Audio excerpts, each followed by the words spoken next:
ओम उमा महेश्वराय नमः। आप सभी का हमारे YouTube चैनल पर हार्दिक स्वागत है। आज सुने शिव महापुराण की आगे की कथा।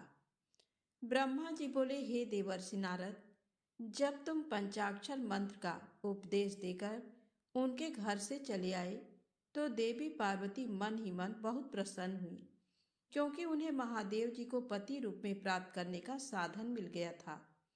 वे जान गई थी कि त्रिलोकीनाथ भगवान शिव को सिर्फ उनकी तपस्या करके ही जीता जा सकता है।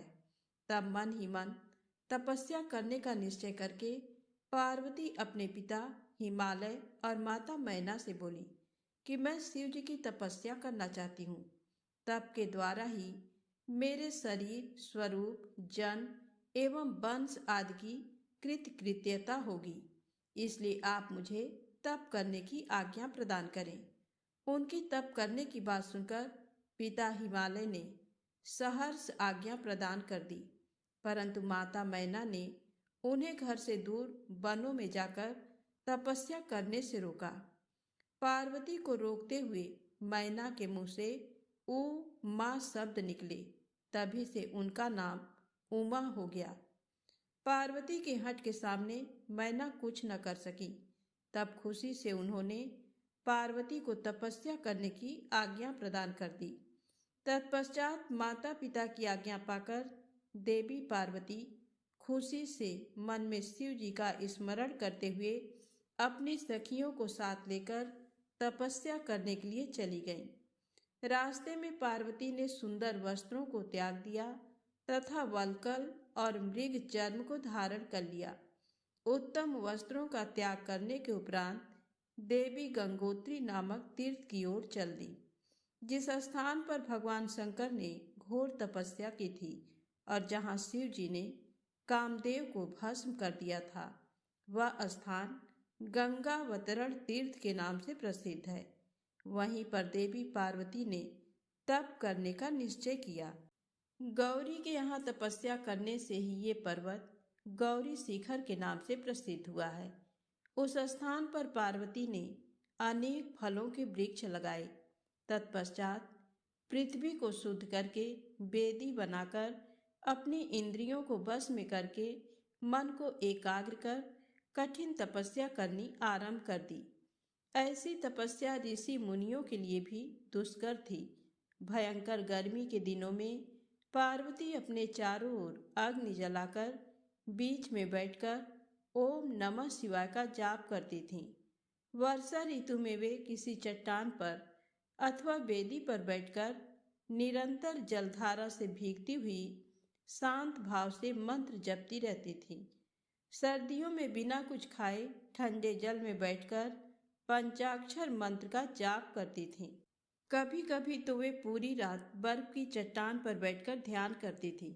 सब कुछ भूलकर वे भगवान शिव के ध्यान में मग्न होकर उनका ध्यान करती रहती थी। समय मिलने पर अपने द्वारा लगाए गए वृक्षों को पानी देती थी। शुद्ध हृदय वाली पार्वती आंधी, तूफान, कड़ाके की सर्दी, मूसलाधार वर्षा तथा तेज धूप की परवाह किए बगैर निरंतर मनोवांछित फलों के दाता भगवान शिव का ध्यान करती रहती थी। उन पर अनेक प्रकार के कष्ट आए, परंतु उनका मन शिव जी के चरणों में ही लगा रहा। तपस्या के पहले वर्ष में उन्होंने केवल फलाहार किया। दूसरे वर्ष में वे केवल पेड़ के पत्तों को ही खाती थीं। इस प्रकार तपस्या करते करते अनेकानेक वर्ष बीतते गए। देवी पार्वती ने सब कुछ खाना पीना छोड़ दिया था। अब वे केवल निराहार रहकर ही शिव जी की आराधना करती थीं। तब भोजन हेतु पर्ण का भी त्याग कर देने के कारण देवताओं ने उन्हें अपर्णा नाम दिया।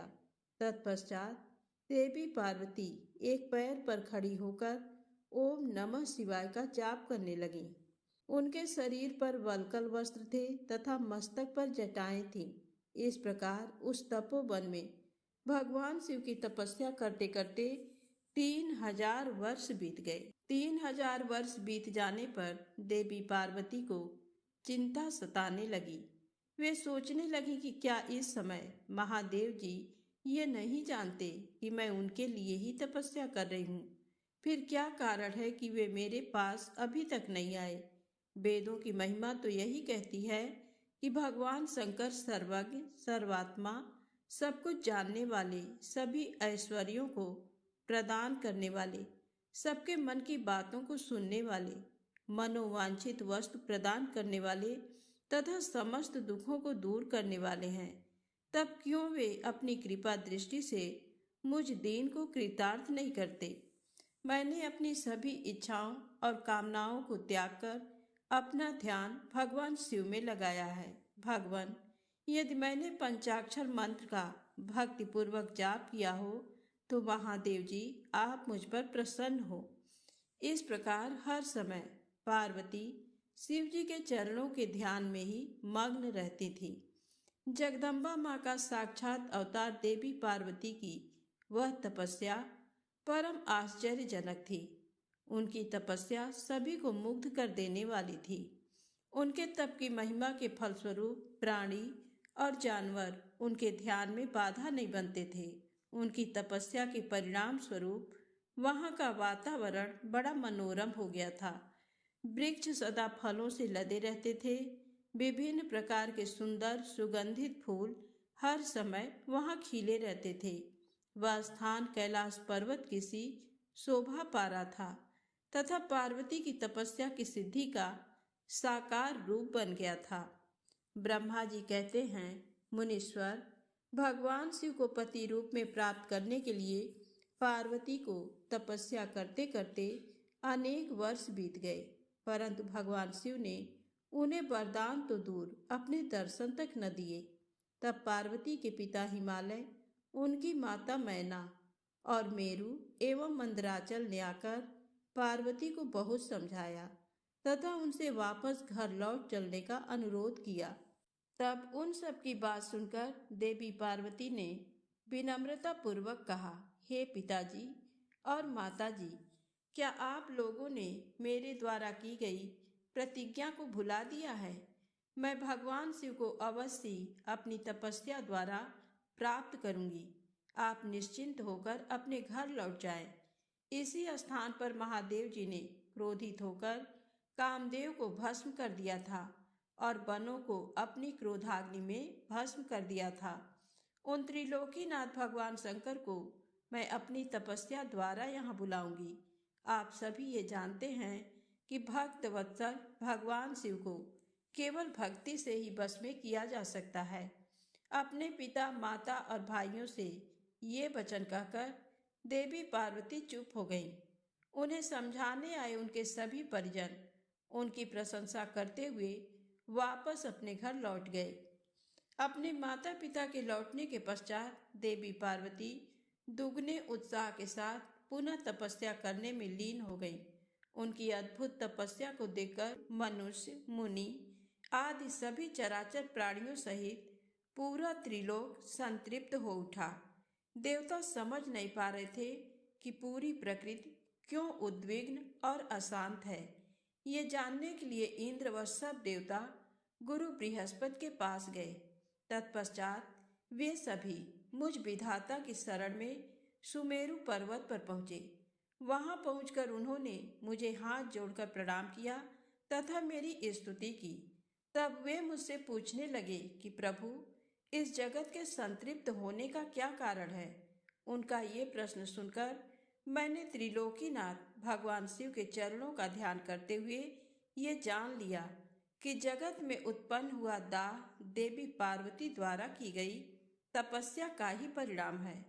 अतः सब कुछ जान लेने के उपरांत मैं इस बात को श्रीहरि विष्णु को बताने के लिए देवताओं के साथ क्षीर सागर को गया। वहां श्रीहरि सुखद आसन पर विराजमान थे। मुझ सहित सभी देवताओं ने विष्णु जी को प्रणाम कर उनकी स्तुति करना आरंभ कर दिया।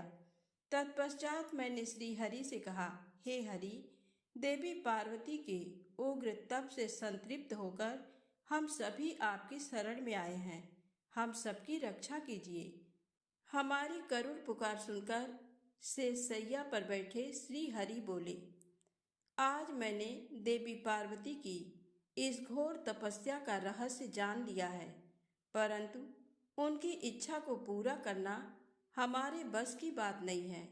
अतः हम सब मिलकर त्रिलोकीनाथ भगवान शिव के पास चलते हैं। केवल वे ही हैं जो हमें इस विकट स्थिति से उबार सकते हैं। देवी पार्वती तपस्या के माध्यम से भगवान शिव को पति रूप में प्राप्त करना चाहती हैं। इसलिए भगवान शिव से ये प्रार्थना करनी चाहिए कि वे देवी पार्वती से विधिवत विवाह कर लें। हम सभी को इस विश्व का कल्याण करने के लिए भगवान शिव से पार्वती का पाणिग्रहण करने का अनुरोध करना चाहिए। भगवान विष्णु की बात सुनकर सभी देवता भयभीत होते हुए बोले, भगवान शिव बहुत क्रोधी और हठी हैं। उनके नेत्र काल की अग्नि के समान दीप्त हैं। हम भूल कर भी भगवान शंकर के पास नहीं जाएंगे। उनका क्रोध सहा नहीं जाएगा। उन्होंने कामदेव को भस्म कर दिया था। हमें डर है कि कहीं क्रोध में वे हमें भी भस्म ना कर दें। हे नारद, इंद्र आदि देवताओं की बात सुनकर लक्ष्मीपति श्री हरि बोले, तुम सब मेरी बातों को ध्यान पूर्वक सुनो। भगवान शिव समस्त देवताओं के स्वामी और भयों का नाश करने वाले हैं। तुम सबको मिलकर कल्याणकारी भगवान शिव की शरण में जाना चाहिए। भगवान शंकर पुराण पुरुष सर्वेश्वर और परम तपस्वी हैं। हमें उनकी शरण में जाना ही चाहिए। भगवान विष्णु के इन वचनों को सुनकर सब देवता त्रिलोकीनाथ भगवान शिव का दर्शन करने के लिए उस स्थान की ओर चल पड़े जहाँ महादेव जी तपस्या कर रहे थे। उस मार्ग में ही देवी पार्वती उत्तम तपस्या में लीन थी। उनके तप को देखकर सभी देवताओं ने प्रसन्नता पूर्वक उन्हें दोनों हाथ जोड़कर नमस्कार किया। तत्पश्चात उनके तप की प्रशंसा करते हुए मैं, श्री हरि विष्णु और अन्य देवता भगवान शिव के दर्शन के लिए चल दिए। वहां पहुंचकर हम सभी देवता कुछ दूरी पर खड़े हो गए और हमने तुम्हें भगवान शिव के करीब ये देखने के लिए भेजा कि वे कुपित हैं या प्रसन्न।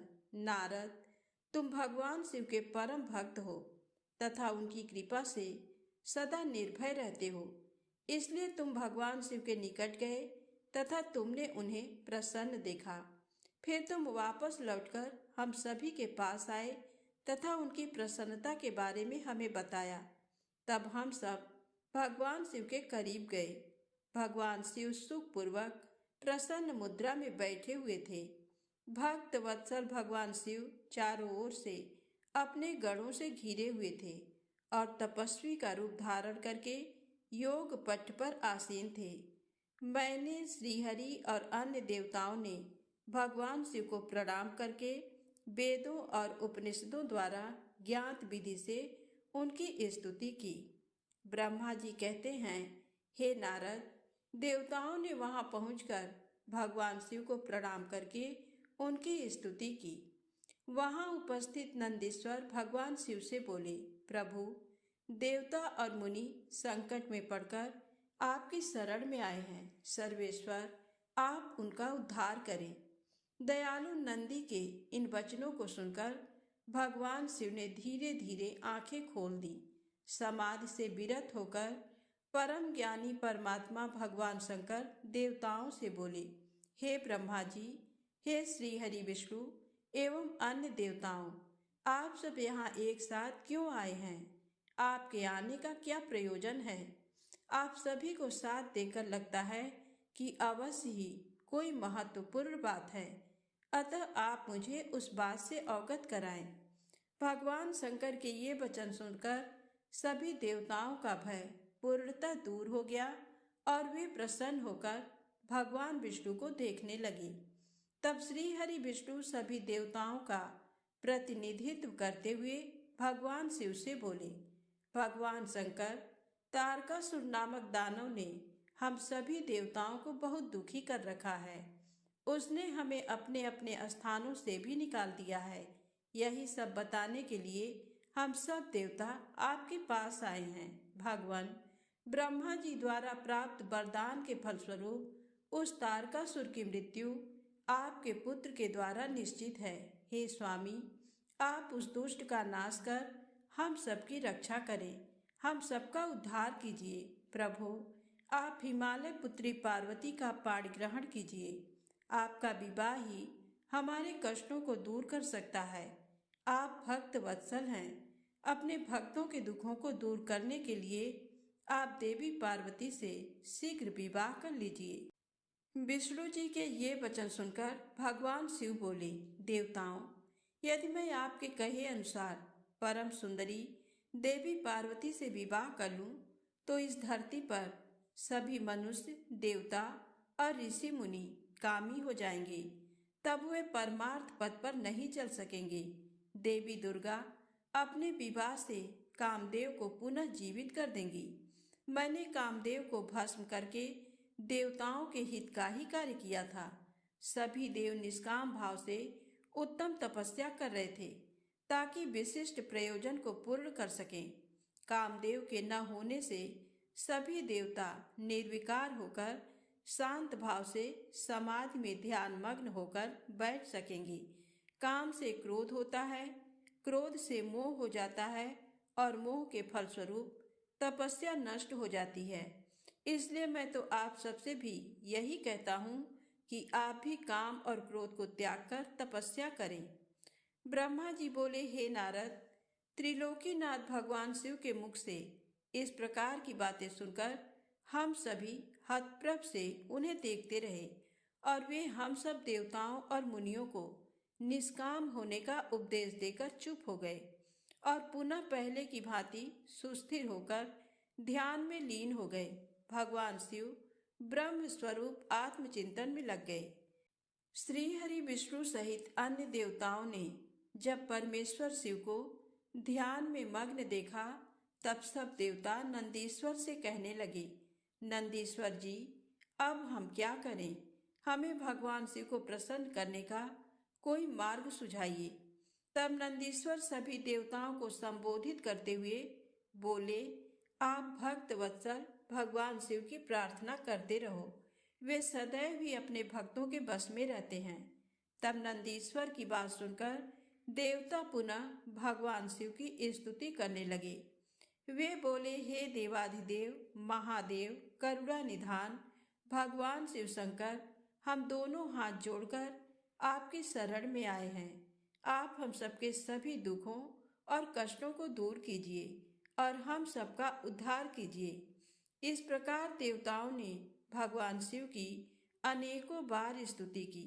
इसके बाद भी जब भगवान ने आंखें नहीं खोली तो सब देवता उनकी करुण स्वर में स्तुति करते हुए रोने लगे। तब श्री हरि विष्णु मन ही मन भगवान शिव का स्मरण करने लगे और करुण स्वर में अपना निवेदन करने लगे। देवताओं, मेरे और श्री हरि विष्णु के बार बार निवेदन करने पर भगवान शिव की तंद्रा टूटी और उन्होंने प्रसन्नता पूर्वक अपनी आंखें खोल दी। तब भगवान शिव बोले, तुम सब एक साथ यहाँ किस लिए आए हो? मुझे इससे अवगत कराओ।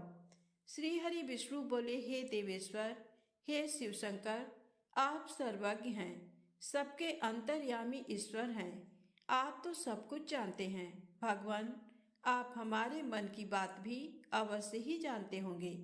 फिर भी यदि आप हमारे मुख से सुनना चाहते हैं तो सुने। तारक नामक असुर आजकल बड़ा बलशाली हो गया है। वह देवताओं को अनेकों प्रकार के कष्ट देता है। इसलिए हम सभी देवताओं ने देवी जगदम्बा से प्रार्थना कर उन्हें गिरिराज हिमालय की पुत्री पार्वती के रूप में अवतार ग्रहण कराया है। इसलिए ही हम बार बार आपकी प्रार्थना कर रहे हैं कि आप देवी पार्वती को पत्नी रूप में प्राप्त करें। ब्रह्मा जी के वरदान के अनुसार भगवान शिव और देवी पार्वती का पुत्र ही तारकासुर का वध कर हमें उसके आतंक से मुक्त करा सकता है। मुनिश्रेष्ठ नारद के उपदेश के अनुसार देवी पार्वती कठोर तपस्या कर रही हैं। उनकी तपस्या के तेज के प्रभाव से समस्त चराचर जगत संतप्त हो गया है। इसलिए हे भगवान, आप पार्वती को वरदान देने के लिए जाइए। हे प्रभु, देवताओं पर आए इस संकट और उनके दुखों को मिटाने के लिए आप देवी पार्वती पर अपनी कृपा दृष्टि कीजिए। आपका विवाह उत्सव देखने के लिए हम सभी बहुत उत्साहित हैं। अतः प्रभु, आप शीघ्र ही विवाह बंधन में बंधकर हमारी इस इच्छा को भी पूरा करें। भगवान, आपने रति को जो वरदान प्रदान किया था उसके पूरा होने का भी अवसर आ गया है। अतः महेश्वर, आप अपनी प्रतिज्ञा को शीघ्र ही पूरा करें। ब्रह्मा जी बोले, हे नारद, ऐसा कहकर और प्रणाम करके विष्णु जी और अन्य देवताओं ने पुनः शिव जी की स्तुति की। तत्पश्चात वे सब हाथ जोड़कर खड़े हो गए।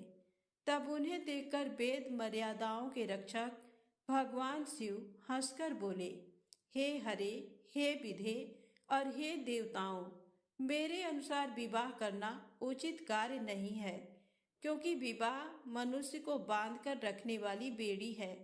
जगत में अनेक कुरीतियां हैं, स्त्री का साथ उनमें से एक है। मनुष्य सभी प्रकार के बंधनों से मुक्त हो सकता है, परंतु स्त्री के बंधन से वह कभी मुक्त नहीं हो सकता। एक बार को लोहे और लकड़ी की बनी जंजीरों से मुक्ति मिल सकती है, परंतु विवाह एक ऐसी कैद है जिससे छुटकारा पाना असंभव है। विवाह मन को विषयों के वशीभूत कर देता है, जिससे मोक्ष की प्राप्ति असंभव हो जाती है।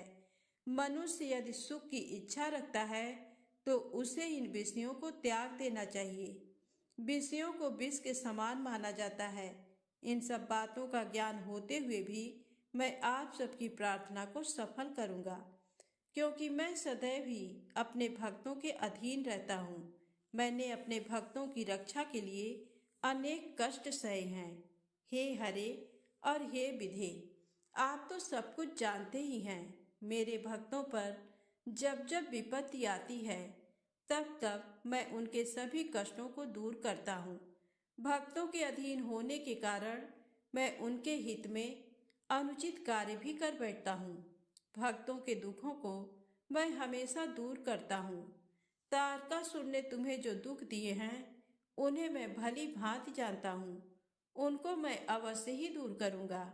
जैसा कि आप सभी जानते हैं, मेरे मन में विवाह करने की कोई इच्छा नहीं है। फिर भी पुत्र प्राप्ति हेतु मैं देवी पार्वती का पाणी ग्रहण अवश्य करूँगा। अब तुम सब देवता निर्भय और निडर होकर अपने अपने धाम को लौट जाओ। मैं तुम्हारे कार्य की सिद्धि अवश्य करूँगा। इसलिए अपनी सभी चिंताओं को त्याग कर सभी सहर्ष अपने घर जाओ। ऐसा कहकर भगवान शिव शंकर पुनः मौन हो गए और समाधि में बैठकर ध्यान में मग्न हो गए। तत्पश्चात विष्णु जी और मैं, देवराज इंद्र सहित सभी देवता अपने अपने धामों को खुशी से लौट आए। ब्रह्मा जी कहते हैं, देवताओं के अपने अपने निवास पर लौट जाने के उपरांत भगवान शिव पार्वती की तपस्या की परीक्षा लेने के विषय में सोचने लगे। उस समय देवी पार्वती बहुत कठोर तप कर रही थी। उस तपस्या को देखकर स्वयं भगवान शिव भी आश्चर्यचकित हो गए। उनकी अटूट भक्ति ने शिव जी को विचलित कर दिया। तब भगवान शिव ने सप्त ऋषियों का स्मरण किया। उनके स्मरण करते ही सातों ऋषि वहां आ गए।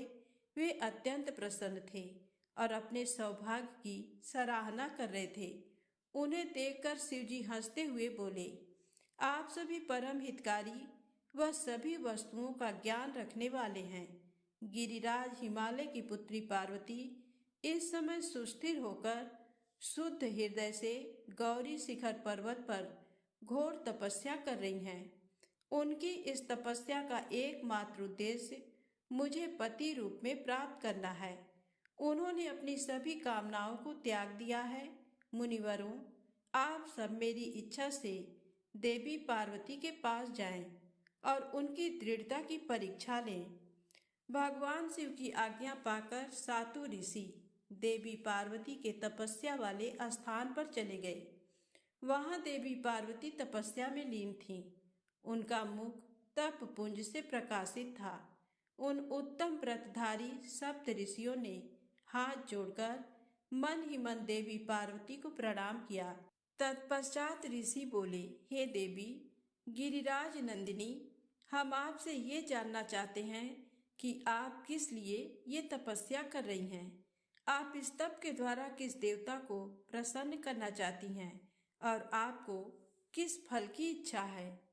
उन सप्त ऋषियों के इस प्रकार पूछने पर गिरिराज कुमारी देवी पार्वती बोली, मुनीश्वरों, आप लोगों को मेरी बातें अवश्य ही असंभव लगेंगी। साथ ही मुझे इस बात की भी आशंका है कि आप लोग मेरा परिहास उड़ाएंगे, परंतु फिर भी जब आपने मुझसे कुछ पूछा है तो मैं आपको इसका उत्तर अवश्य दूंगी। मेरा मन एक बहुत उत्तम कार्य के लिए तपस्या कर रहा है। वैसे तो ये कार्य होना बहुत मुश्किल है, तथापि मैं इसकी सिद्धि हेतु पूरे मनोयोग से कार्य कर रही हूँ। देवर्षि नारद द्वारा दिए गए उपदेश के अनुसार मैं भगवान शिव को पति रूप में प्राप्त करने के लिए उनकी तपस्या कर रही हूँ।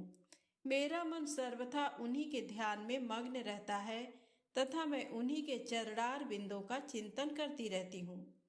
देवी पार्वती का ये वचन सुनकर सप्तर्षि हंसने लगे और पार्वती को तपस्या मार्ग से निवृत्त करने के उद्देश्य से मिथ्या वचन बोलने लगे। उन्होंने कहा, हे हिमालय पुत्री पार्वती, देवर्षि नारद तो व्यर्थ ही अपने को महान पंडित मानते हैं। उनके मन में क्रूरता भरी रहती है। आप तो बहुत समझदार दिखाई देती हैं। क्या आप उनको समझ नहीं पाई? नारद सदैव छल कपट की बातें करते हैं। वे दूसरों को मोह माया में डालते रहते हैं। उनकी बातें मानने से सिर्फ हानि ही होती है। प्रजापति दक्ष के पुत्रों को उन्होंने ऐसा उपदेश दिया कि वे हमेशा के लिए अपना घर छोड़कर चले गए। दक्ष के ही अन्य पुत्रों को भी उन्होंने बेघर कर दिया और वे भिखारी बन गए। विद्याधर चित्रकेतु का नारद ने घर उजाड़ दिया।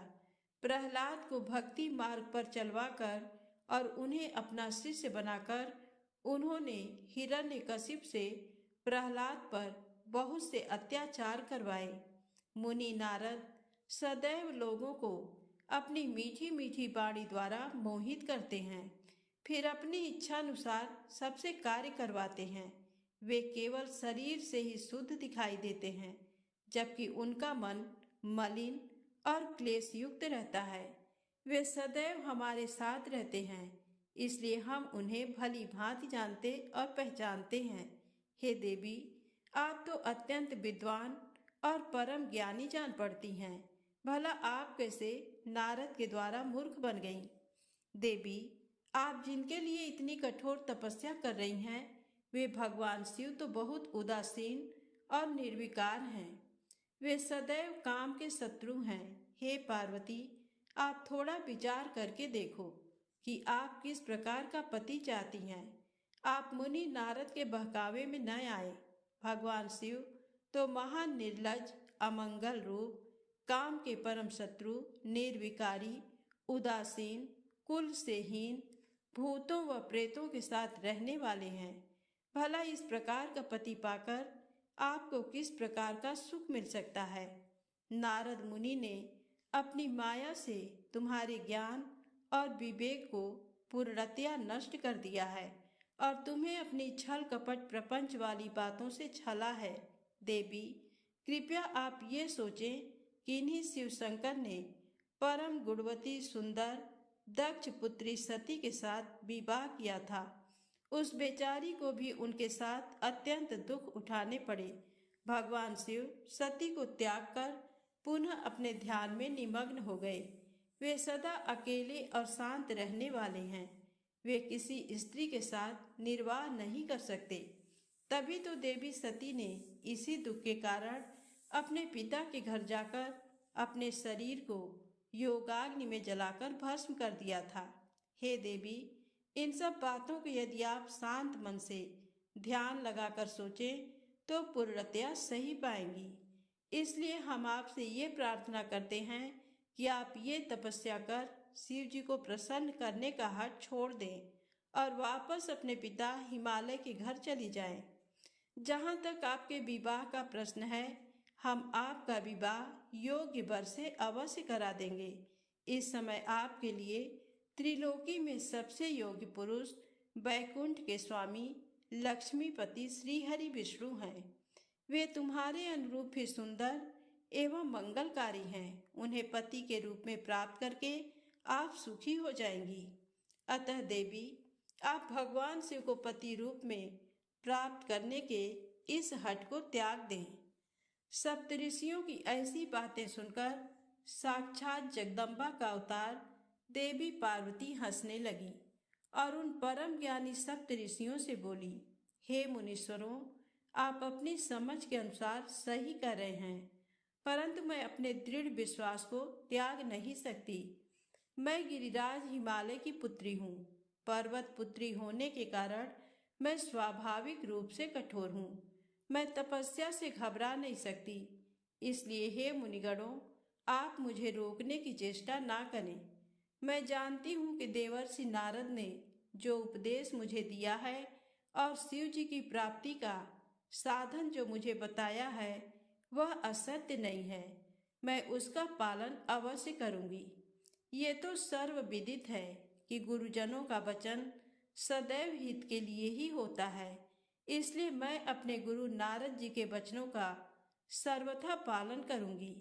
इससे ही मुझे दुखों से छुटकारा मिलेगा और सुख की प्राप्ति होगी।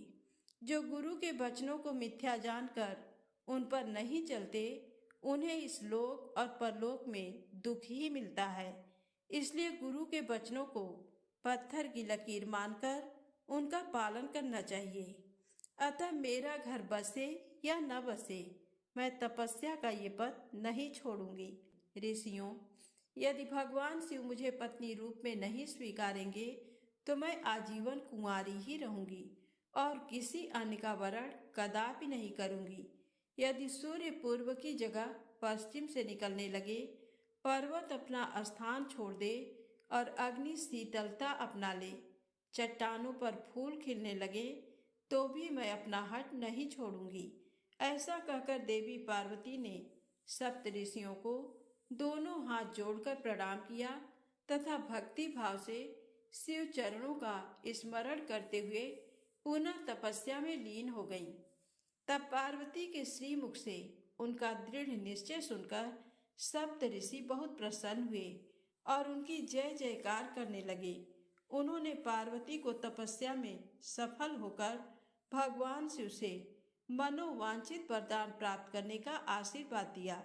तत्पश्चात देवी पार्वती की तपस्या की परीक्षा लेने गए सप्तर्षि उन्हें प्रणाम करके प्रसन्न मुद्रा में भगवान शिव को वहां हुई सभी बातों का ज्ञान कराने के लिए शीघ्र उनके धाम की ओर चल दिए।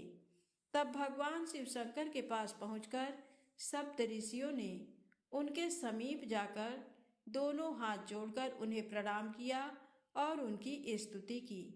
तत्पश्चात सप्तऋषियों ने महादेव जी को सारा वृत्तांत बताया।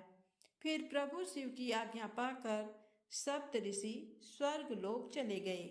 सप्तऋषियों के अपने लोक चले जाने के पश्चात शिव जी ने देवी पार्वती की तपस्या की स्वयं परीक्षा लेने के बारे में सोचा। परीक्षा लेने के लिए महादेव जी ने एक तपस्वी का रूप धारण किया और उस स्थान की ओर चल दिए जहाँ पार्वती तपस्यारत थी। आश्रम में पहुंचकर उन्होंने देखा देवी पार्वती वेदी पर बैठी हुई थी और उनका मुखमंडल चंद्रमा की कला के समान तेजोदीप्त था। भगवान शिव ब्राह्मण देवता का रूप धारण करके उनके सम्मुख पहुँचे। ब्राह्मण देवता को आया देखकर पार्वती ने भक्तिपूर्वक उनका फल फूलों से पूजन सत्कार किया। पूजन के बाद देवी पार्वती ने ब्राह्मण देवता से पूछा, हे ब्राह्मण देव, आप कौन हैं और कहाँ से पधारे हैं? मुनीश्वर, आपके परम तेज से ये पूरा वन प्रकाशित हो रहा है। कृपा कर मुझे अपने यहाँ आने का कारण बताइए। तब ब्राह्मण रूप धारण किए हुए महादेव जी बोले, मैं इच्छानुसार विचरने वाला ब्राह्मण हूँ। मेरा मन प्रभु के चरणों का ही ध्यान करता है। मेरी बुद्धि सदैव उन्हीं का स्मरण करती है। मैं दूसरों को सुखी करके खुश होता हूँ। देवी, मैं एक तपस्वी हूँ, पर आप कौन हैं? आप किसकी पुत्री हैं और इस समय इस निर्जन वन में क्या कर रही हैं? हे देवी, आप इस दुर्लभ और कठिन तपस्या से किसे प्रसन्न करना चाहती हैं? तपस्या या तो ऋषि मुनि करते हैं या फिर भगवान के चरणों में ध्यान लगाना वृद्धों का काम है। भला इस तरुणावस्था में आप क्यों घर के ऐसो आराम को त्याग कर ब्रह्मचर्य का पालन करती हुई तपस्विनी का जीवन जी रही हैं? आप किस तपस्वी की धर्म पत्नी हैं और पति के समान तप कर रही हैं? हे देवी, अपने बारे में मुझे जानकारी दीजिए कि आपका क्या नाम है और आपके पिता का क्या नाम है। किस प्रकार आप तप के प्रति आसक्त हो गईं? क्या आप वेद माता गायत्री हैं, लक्ष्मी हैं अथवा सरस्वती हैं? देवी पार्वती बोली, हे मुनि श्रेष्ठ, न तो मैं वेद माता गायत्री हूँ, न लक्ष्मी और न ही सरस्वती हूँ। मैं गिरिराज हिमालय की पुत्री पार्वती हूँ। पूर्व जन्म में मैं प्रजापति दक्ष की पुत्री सती थी, परंतु मेरे पिता दक्ष द्वारा मेरे पति भगवान शिव का अपमान देखकर मैंने योगाग्नि द्वारा अपने शरीर को जलाकर भस्म कर दिया था। इस जन्म में भी प्रभु शिव शंकर की सेवा करने का मुझे अवसर मिला था। मैं नियम पूर्वक उनकी सेवा में व्यस्त थी, परंतु दुर्भाग्य से कामदेव के चलाए गए बाण के फलस्वरूप शिव जी को क्रोध आ गया और उन्होंने कामदेव को अपने क्रोध की अग्नि से भस्म कर दिया और वहां से उठकर चले गए। उनके इस प्रकार चले जाने से मैं पीड़ित होकर उनकी प्राप्ति का प्रयत्न करने हेतु तपस्या करने गंगा के तट पर चली आई हूँ। यहाँ मैं बहुत लंबे समय से कठोर तपस्या कर रही हूँ ताकि मैं शिव जी को पुनः पति रूप में प्राप्त कर सकूं, परंतु मैं ऐसा करने में सफल नहीं हो सकी हूँ। मैं अभी अग्नि में प्रवेश करने ही वाली थी कि आपको आया देखकर ठहर गई। अब आप जाइए, मैं अग्नि में प्रवेश करूंगी, क्योंकि भगवान शिव ने मुझे स्वीकार नहीं किया है। ऐसा कहकर देवी पार्वती उन ब्राह्मण देवता के सामने ही अग्नि में समा गई। ब्राह्मण देव ने उन्हें ऐसा करने से बहुत रोका, परंतु देवी पार्वती ने उनकी एक भी बात नहीं सुनी और अग्नि में प्रवेश कर लिया। परंतु देवी पार्वती की तपस्या के प्रभाव के फलस्वरूप वह धधकती हुई अग्नि एकदम ठंडी हो गई। सहसा पार्वती आकाश में ऊपर की ओर उठने लगी। तब ब्राह्मण रूप धारण किए हुए भगवान शिव हंसते हुए बोले, हे देवी, तुम्हारे शरीर पर अग्नि का कोई प्रभाव न पड़ना तुम्हारी तपस्या की सफलता का ही सूचक है, परंतु तुम्हारी मनोवांछित इच्छा का पूरा न होना तुम्हारी असफलता को दर्शाता है। अतः देवी, तुम मुझ ब्राह्मण से अपनी तपस्या के मनोरथ को बताओ। शिव जी के इस प्रकार पूछने पर उत्तम व्रत का पालन करने वाली देवी पार्वती ने अपनी सखी को उत्तर देने के लिए कहा।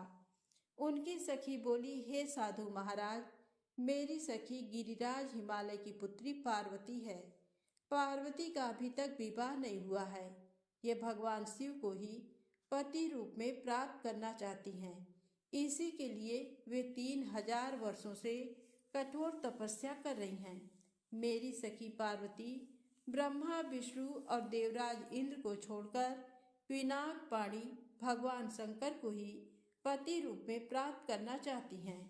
इसलिए ये मुनि नारद की आज्ञानुसार कठोर तपस्या कर रही हैं। देवी पार्वती की सखी की बातें सुनकर जटाधारी तपस्वी का वेश धारण किए हुए भगवान शिव हंसते हुए बोले, देवी, आपकी सखी ने जो कुछ मुझे बताया है मुझे परिहास जैसा लगता है। यदि फिर भी यही सत्य है तो पार्वती, आप स्वयं इस बात को स्वीकार करें और मुझसे इस बात को कहें। आज की कथा बस यही समाप्त होती है। प्रेम से बोले शंकर भगवान पार्वती माता की जय हो।